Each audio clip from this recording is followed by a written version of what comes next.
KGUN-TV. You're watching KGUN-9 on your side. News at 10. We begin tonight with breaking news. Tucson police on the scene of a deadly crash on the east side. This is at 22nd Street in Kolb. Right now, northbound Kolb is shut down from 29th Street to 22nd. Now your side's Justin Shecker joins us live at the scene. Justin, what can you tell us tonight? Well, Guy and Stella, good evening to you. It is quite the heartbreaking scene out here near 22nd and Kolb as Tucson police begin their investigation into this fatal pedestrian accident. Now, witnesses, and there were plenty of them out here who heard the crash, they all tell me that the victim in this fatal crash was a small child, a young boy. Let's take a live look now at the scene right now as Tucson police continue their investigation now. This happened at about 8:40 tonight, so it's only been about an hour and 20 minutes. Police still on the scene. Again, they've roped off most of Kolb Road here northbound as they continue to investigate and try to piece together exactly what happened. One of the women I talked to said it looked like the young boy was walking with his family and that the mother actually dropped groceries before running over to see her child, who was struck and again unfortunately killed tonight. But again, if you're on the east side, try to avoid Kolb Road northbound between 29th and 22nd, and Tucson police detectives will likely be out here for much longer, again piecing together exactly what happened that claimed the young boy's life. And now it's always unfortunate. Instances like this are always a time to remind everyone at home to try and use crosswalks. Again, we don't know the full circumstances of what happened, but always a good reminder if you're out walking with your children to look to use crosswalks when crossing busy roads like this. But again, from what witnesses are telling us, the victim tonight was a young, small boy. We are live on the east side tonight. I'm Justin Shecker, KGUN-9 on your side. Just heartbreaking, Justin. Thank you. And now to more breaking news tonight. 60 Minutes correspondent Bob Simon died tonight after a car accident in New York. He was in the backseat of a Lincoln Town car when the driver hit a car stopped at a red light. You can see just how badly that car was mangled.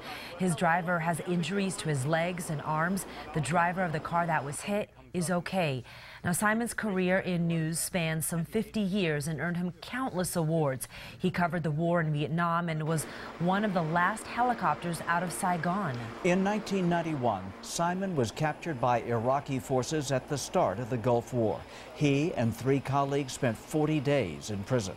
Among his many awards, 4 Peabodys, 27 Emmys, and the Overseas Press Club's highest honor for a body of work. Bob Simon was 73. And now, tonight on your side, continuing coverage. Tonight, Tucson police need your help finding a man who raped a woman on the Santa Cruz River walkway. Yeah, it happened yesterday morning around 6:30 near Speedway and I-10. Tonight on your sides, Christina Myers joins us live near there with more. Guy, Stella, police tell me that the woman was jogging on the walkway down there back behind me by the Santa Cruz riverbed. Now take a look at this. This is video that we took earlier today during the day. But remember, when this happened, 6:30 in the morning, the sun would not have risen yet. The sky would have just a little bit of light, but still pretty dark out. Now that's when the woman says a man grabbed her from behind, threatened her with some sort of weapon, dragged her to the ground, and then began sexually assaulting her. Now police have put out a description of the man. He's believed to be Hispanic, 5'7" with a stocky build, short brown hair, possibly scruffy facial hair, and he's believed to be in his late 30s to late 40s.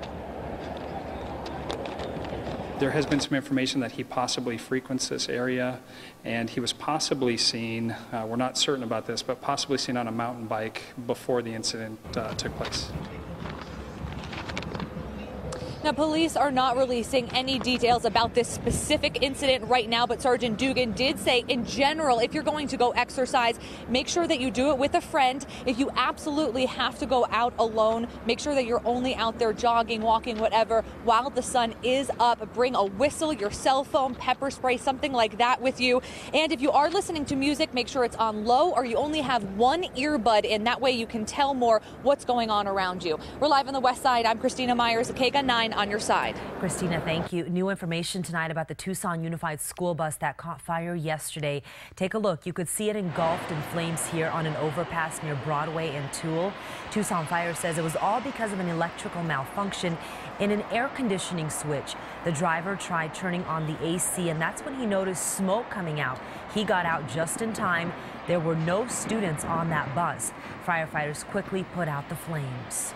2 women are recovering tonight after a Suntran bus struck them downtown during rush hour. This all happened just after 5 this afternoon. Witnesses tell us the 2 women were on the corner of Broadway and 5th, walking across the street in the crosswalk. And that's when a Suntran bus turning left struck them. The driver remained on the scene. A Suntran spokesperson tells us neither the passengers on the bus nor the driver were hurt. Now the women who were hit are expected to be okay. Well, it is a murder mystery that stayed a mystery for 28 years. But now Marana police know the ID of a 16-year-old girl found dead in a culvert, and they are confident they know the name of her killer. A Marana crime scene specialist had the remains of a teenager with no ID in a case from 1987. An aunt told him she thought it was a niece missing for many years. As 9 Your Side's Craig Smith reports, when their efforts came together, they solved a mystery and found a killer. For 28 years, the teenage girl found inside this culvert was a murder victim without a name.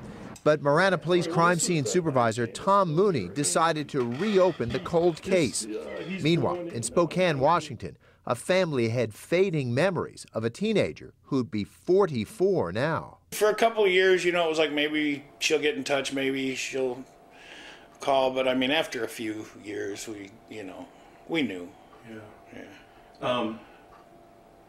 Or at least strongly suspected. Tom Mooney convinced the FBI to create a clay model of what the girl might have looked like. He put it on a website for finding missing people. A woman from Florida called him. She had just gotten back in touch with her family after being estranged for many years. Only then did she learn her niece, Deanna Criswell, had been missing since she left Spokane in 1987. Tom Mooney DNA tested the family, and they matched the mystery girl. The family suspected William Ross Knight brought Deanna to Tucson. He had already come from Spokane, pulling a string of armed robberies on the way. When police arrested him for robberies in Tucson, he had a .22 caliber pistol. Deanna Criswell was killed with a .22. Testing 28 years later found his DNA on her body. But Knight will never stand trial for murder. He died of cancer 10 years ago while he was still in prison for robbery. I was happy that the family knew what had happened to their daughter. I was proud for my department that we were able to solve this case. But Tom Mooney wanted to give Deanna Criswell's family something to reach across all those lost years. He bought 2 identical necklaces. One is with Deanna Criswell in her grave. He wants to send the other to the family who lost her 28 years ago. Craig Smith, KGUN-9, on your side. It was a day of dedication at Fort Huachuca that will help out for years to come. And here is what they dedicated: tens of thousands of solar panels. It's a 17 megawatt array that should satisfy 1/4 of the base's energy needs. On this beautiful Arizona day, you get a sense for what Fort Huachuca and the Sierra Vista community enjoys over 350 days a year: sunshine. This field, empty just months ago, now houses over 57,000 solar panels that you see behind me that will provide renewable energy for Fort Huachuca for decades to come. Major General John Morrison says the post worked with Tucson Electric Power on the project, which will mean cheaper energy plus a cleaner environment. The Gem, Mineral, and Fossil Showcase offers items that are worth thousands, even millions of dollars, but it even brings in some items that are priceless. The Smithsonian Institute has a booth at the show. Among their pieces, one-of-a-kind jewelry not for sale, only on display. This is a piece that everybody coming to the Smithsonian can enjoy, and it belongs to all of us. It's forever in the public domain. And that's one of the nice things about our collection, is it does preserve these things for everybody. This bracelet was made in Paris in the early 1920s, an example of the Art Deco period. The Smithsonian also has 2 other priceless bracelets that are on display for the first time ever. A Mega Millions jackpot was up for grabs tonight. The Powerball prize skyrocketed to nearly $500 million. Well, tonight's drawing took place an hour ago, and here are the winning numbers: 25, 11, 54, 13, 39, and the Powerball is 19. 9 Your Side's Justin Shecker caught up with people trying to hit that jackpot. Chances of winning the lottery are worse than getting struck by lightning, but with tonight's Powerball jackpot reaching $500 million, it has been insane. Plenty of hopeful customers stopped by the 7-Eleven at Broadway and Swan. How many tickets did you just buy? 190. $380. $380 worth of tickets. Well, Jennifer Arellano didn't shell out all of this cash. It was her job to pick up tickets for 19 family members. If she were to win, I would stop working first thing. Mary Spencer bought 60 tickets for a group of 7 co-workers testing their luck together. What would you do with the winnings? Buy me an island.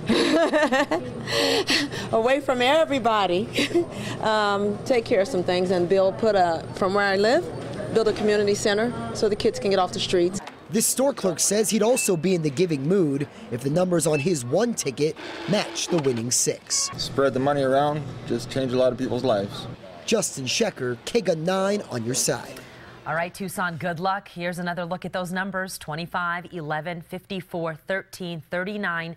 The Powerball is 19. Guy, I checked mine. I am not a winner, so I will be back tomorrow. The 70s made a comeback today, and now we are bracing for high winds. Chief Meteorologist Aaron Christensen joins us live, and we saw Christina out there just a few minutes ago. She was blowing around. Yeah, the wind gust reports are just starting to come in. In fact, we have one from Ajo and Kinney near Tucson Estates, up to 40-mile-an-hour gusts in the last 20 to 30 minutes. And this is something that is going to continue to strengthen here overnight. Those wind gusts now in Nogales, 25 miles per hour, 24 Sierra Vista.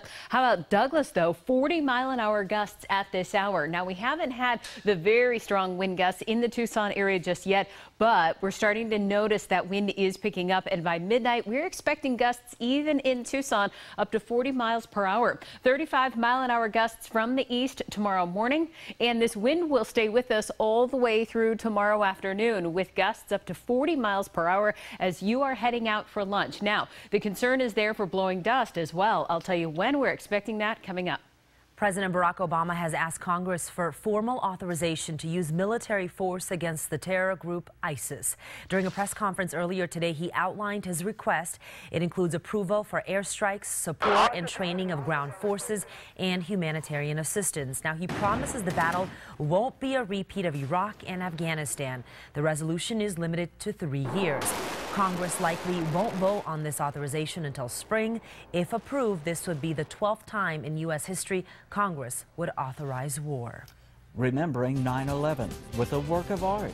Whose work this is, why he did it, and where you can see it. And the high school basketball sectional tournament, arguably the top team in southern Arizona, gets upset. That's next.